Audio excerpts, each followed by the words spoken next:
Olá, queridos! Sejam bem-vindos ao programa Profecias Bíblicas, Esperança das Nações. Você é o nosso convidado especial de cada estudo. Deus se interessa por sua vida. Nós amamos você. Nós queremos que você tenha todas as oportunidades para compreender qual é a vontade de Deus para você nesses últimos dias da história da Terra. Louvado seja Deus, que podemos estudar cada palavra da Bíblia, acompanhados pelo Espírito Santo de Deus. Nesse momento, vamos orar pedindo a Deus que nos envie o seu Espírito, para que possamos compreender e entender a verdade de Deus. Eu quero orar com a sua família. Vamos orar juntos agora? Vamos buscar a presença de Deus? Vamos orar. Misericordioso Deus e Pai que estás nos céus, louvamos o teu nome, porque o Senhor deseja se revelar para nós. Obrigada, Senhor, por mais uma oportunidade de abrir a tua palavra, de estudar a tua verdade, de entender o que o Senhor deseja que entendamos. Abençoa a pessoa que vai estudar conosco agora. Em nome de Jesus. Amém. Você se lembra da última vez que estudamos sobre o primeiro capítulo do livro de Daniel? Hoje nós vamos estudar o capítulo 2. E há algo interessante ali para você e eu compreendermos. Vamos dar uma olhada juntos? Abra a sua Bíblia. Vamos ver. Aqui em Daniel capítulo 2, há algo impressionante. Diz assim: no segundo ano do reinado de Nabucodonosor, teve este uns sonhos e seu espírito se perturbou e passou-se-lhe o sono. O que leva você isso a pensar? Você se lembra que Daniel foi tornado profeta? Deus o transformou em profeta porque ele havia sido fiel ao que Deus havia lhe pedido para fazer, para ele e para o povo de Israel? Lembra da questão da alimentação? Lembra da questão da fidelidade e da adoração para com Deus verdadeiro? Ele permaneceu fiel? Por que Deus agora dá um sonho para Nabucodonosor? Quem era Nabucodonosor? Nabucodonosor era um rei pagão. Ele viveu ali naquela época, a época em que Nabucodonosor tomou Jerusalém, tomou o povo de Israel para si, o tornou escravo, foi no ano 605. O reinado de Nabucodonosor como rei da Babilônia sobre o povo judeu foi do ano 605 ao ano 539 a.C. Daqui um pouco você vai entender melhor essas datas antes de Cristo, depois de Cristo. Fica sossegado, eu não quero que você se preocupe muito com isso agora. Eu quero que você pare para pensar. Um sonho. Este rei Nabucodonosor teve um sonho que lhe perturbou muito. Interessante. Hoje nós ouvimos falar de pessoas que conseguem decifrar sonhos, entender sonhos. Olha quem que o rei mandou chamar. Presta atenção no verso 2. Então o rei mandou chamar os magos, encantadores, feiticeiros, astrólogos, para que declarassem ao rei o que ele tinha sonhado. Só que quando o povo veio, vieram aqueles magos e os intérpretes, etc. Ele pediu: eu gostaria que vocês me dissessem o que foi que eu sonhei e o significado. E os astrólogos disseram para ele: Senhor rei, nós não podemos fazer isso. O que o rei está pedindo para nós é uma coisa muito séria. Dize-nos o sonho e nós te daremos a interpretação. E o rei disse algo interessante: mas como que vocês não conseguem saber o que eu sonhei? Se vocês adivinham e interpretam as coisas, sabem ver o futuro, entendem as coisas ocultas, como é que vocês não sabem o que eu sonhei? E olha que coisa interessante aqui no verso 7. Veja no verso 7 do capítulo 2. Responderam a segunda vez e disseram: diga o rei o sonho aos seus servos e daremos a sua interpretação. Olha que coisa. E o rei disse para eles o seguinte no verso 8: percebo muito bem que vós quereis ganhar tempo, porque vedes que a minha palavra é irrevogável. Agora veja o que o rei disse que faria com eles se eles não interpretassem. Veja o verso 9. Se não me fazeis saber o sonho, uma só será a vossa sentença. Vós preparastes palavras mentirosas e perversas para as proferirdes na minha presença, esperando que se mude a situação. Portanto, dizei-me o sonho para que eu entenda o que me podeis dar a interpretação. Você sabia que se eles não interpretassem, eles haveriam de morrer, ele e sua família toda? O que você faria numa situação como essa? Qual seria a sua atitude? Digamos que você estivesse num reino e você estivesse entre os sábios da Babilônia. Os sábios da Babilônia eram considerados ali as pessoas proeminentes, aqueles que aconselhavam o rei. Os caldeus eram os adivinhos daquela época. Olha que coisa interessante. Sabe qual foi a resposta dos adivinhos para o rei? Olha bem, responderam os astrólogos na presença do rei. Pense bem nessa palavra, responderam os astrólogos na presença do rei. Não há ninguém sobre a terra que possa declarar a palavra ao rei, pois nenhum rei há, senhor ou dominador, que requeira coisa semelhante de algum mago, encantador ou astrólogo. Portanto, a coisa que o rei requer é difícil, e ninguém há que possa declarar diante do rei, senão os deuses, cuja morada não é com os homens. Eu quero chamar a tua atenção para um detalhe. Primeiro, o rei chamou os astrólogos e foram eles que tomaram a palavra, entre os adivinhos do reino, entre os magos, entre os feiticeiros. Olhe bem estas palavras que a Bíblia usa. E eles chegaram a dizer que, para saber a interpretação, não havia Deus na terra, que Deus morava num outro lugar fora daqui para que pudesse interpretar e somente Deus poderia interpretar. Meu querido, você se lembra que o povo de Israel tinha o próprio Deus morando junto com eles? Aquele povo de Israel que tinha sido tomado, levado por cativo pelo povo da Babilônia, o Deus eterno morava no meio deles. Só que os caldeus, os babilônicos, não acreditavam nisso, de jeito nenhum. Por isso foi que disseram, cuja morada desse Deus eterno não é com os homens. Interessante que o rei disse, uma só é a sentença. Se vocês não me fizerem saber o sonho e a interpretação, vocês todos vão morrer, vocês e a família toda. Só que havia um detalhe interessante. Daniel e seus companheiros, porque eram sábios, entendidos, versados em toda a ciência, e porque Deus havia dado para ele a verdadeira interpretação dos sonhos, porque Deus só permite esse tipo de atitude para quem lhe obedece. Isso é muito sério o que eu estou lhe dizendo. Você sabia que quem concede estes dons aos homens é o Espírito Santo? E o Espírito Santo só concede isso para quem lhe obedece? Você quer ver isso na Bíblia? Quer ver? Abra sua Bíblia em Atos, capítulo 5, lá no Novo Testamento. Isso é muito importante, porque hoje se fala muito em Espírito Santo. Hoje se comenta muito em capacidade de compreender o que Deus fala e Deus falando com pessoas. Vamos ver juntos. É importante que você entenda. Abra sua Bíblia como eu estou fazendo. Atos, capítulo 5, verso 32. E juntos vamos entender este verso. Olha o que diz aqui. Nós somos testemunhas destas palavras, nós e também o Espírito Santo, que Deus deu a quem? A quem lhe obedece. Queridos, o Espírito Santo não é dado para alguém que não quer obedecer ao Senhor. Por isso que Deus deu o Espírito Santo a capacidade de revelar as coisas, de entender o oculto para Daniel. Volte ao livro de Daniel. Você acha que os astrólogos possuíam isso? Os astrólogos, aqueles feiticeiros da época de Nabucodonosor? É óbvio que não. Tanto é que eles não conseguiram entender aquilo tudo. E o Senhor Deus ainda tinha dado a Daniel a capacidade de interpretação. Agora veja que interessante. Saiu um pregão no reino inteiro dizendo, vamos matar todos os sábios. E Daniel e os companheiros estavam juntos. Quando Daniel soube disso, Daniel então mandou chamar os seus amigos e disse a eles, a Misael, Ananias e Azarias, lembra os amigos de Daniel? Disse, vamos orar. Ele fez o correto, é assim que se faz. Vejam onde isso está escrito no verso do capítulo 2, o verso 17.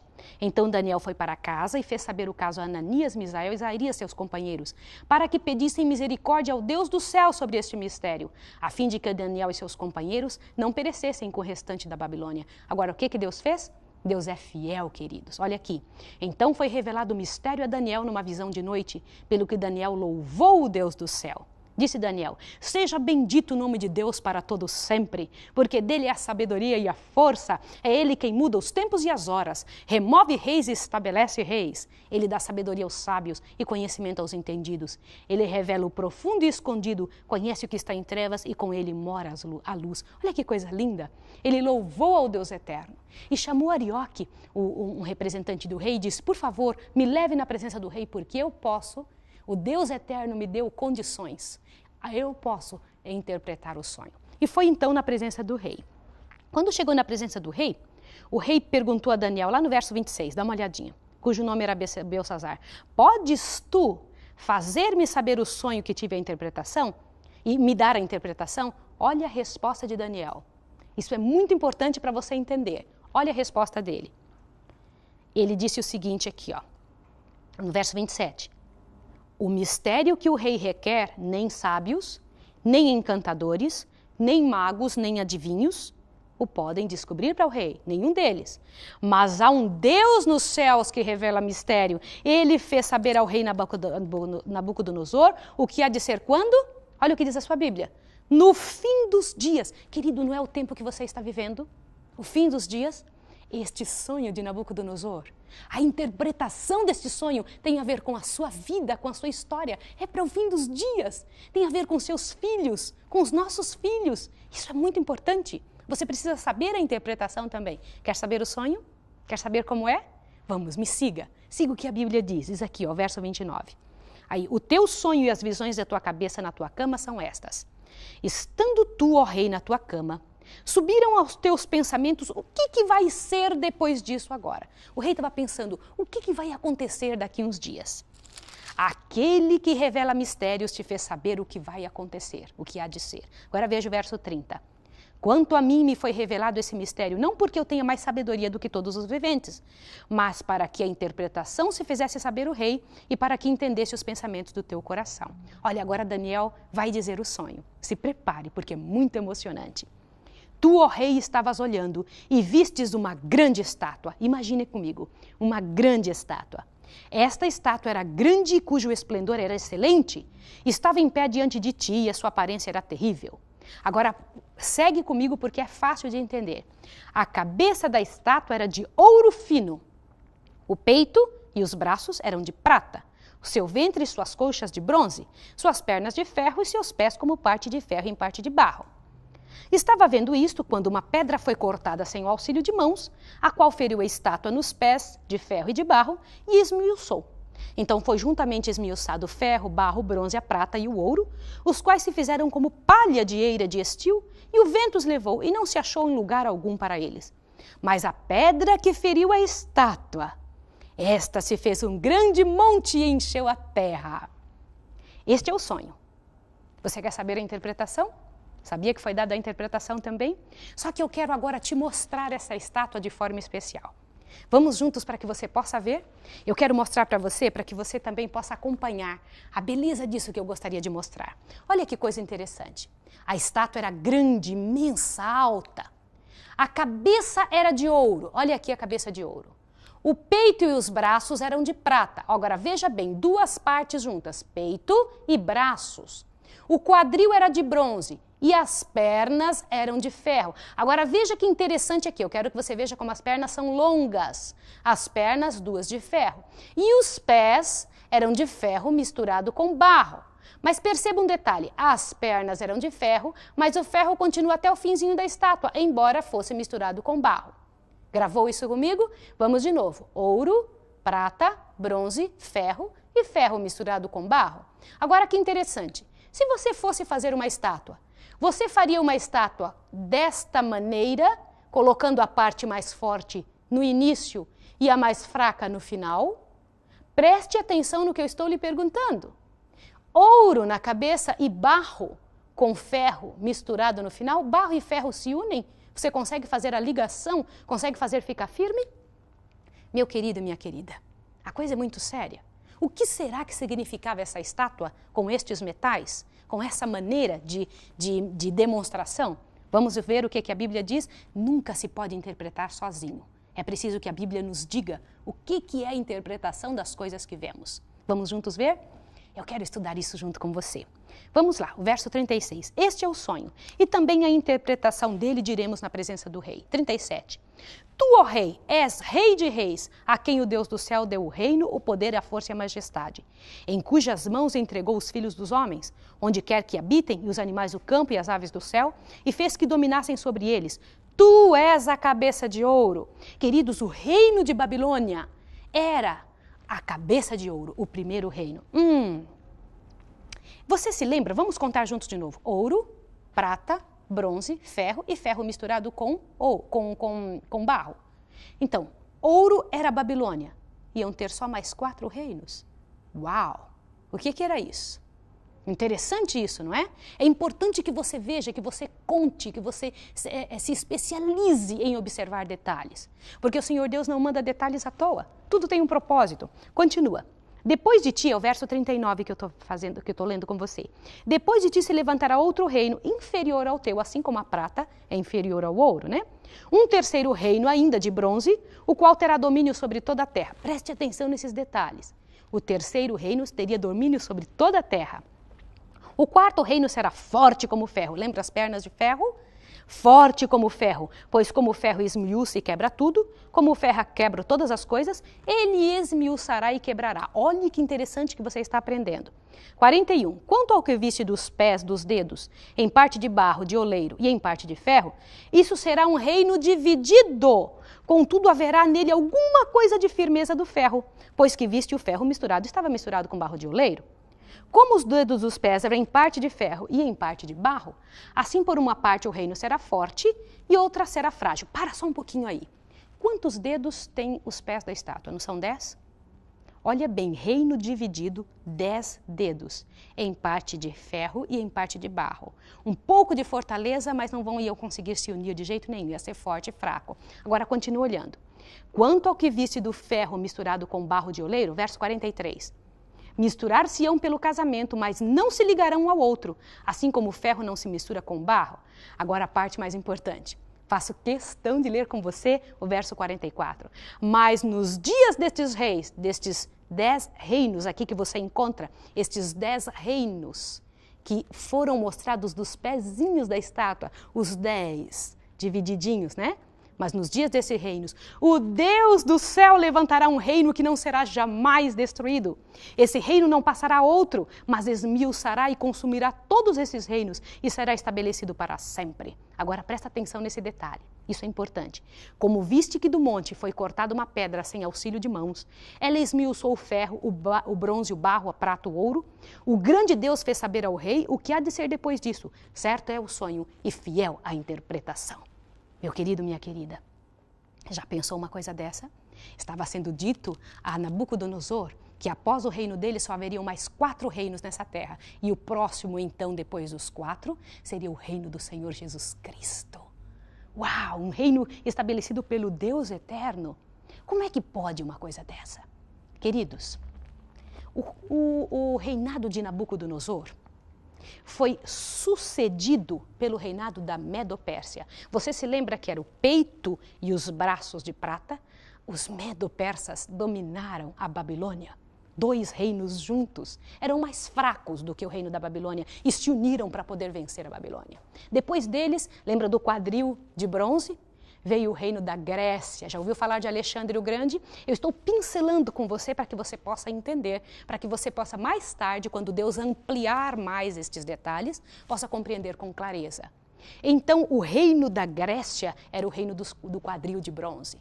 Era seguido, então, por um reino longo de ferro. Quem foi que substituiu o reino da Grécia?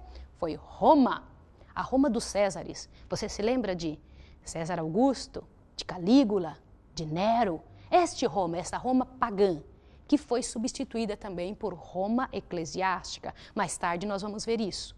Só que aconteceu uma coisa interessante, exatamente como a profecia dizia, o reino longo de ferro foi quebrado.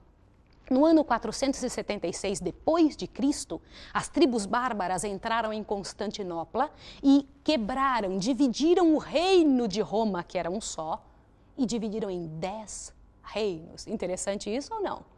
Bem certinho como Deus dizia, 1000 e tantos anos depois, a profecia se cumprindo exatamente como foi mostrada a Nabucodonosor e interpretado por Daniel através do Espírito Santo de Deus. Isso não é interessante? É muito importante que você tome nota desses detalhes. Só que ainda houve um outro detalhe que foi dito ali a respeito disso. Foi dito o seguinte, que após estes 10 reinos divididos, viria uma pedra, um reino estabelecido pelo Deus eterno, que essa pedra bateria nos pés da estátua e esmiuçaria todos os metais do qual a estátua era constituída. E esta pedra se tornaria grande, um grande monte e encheria toda a terra.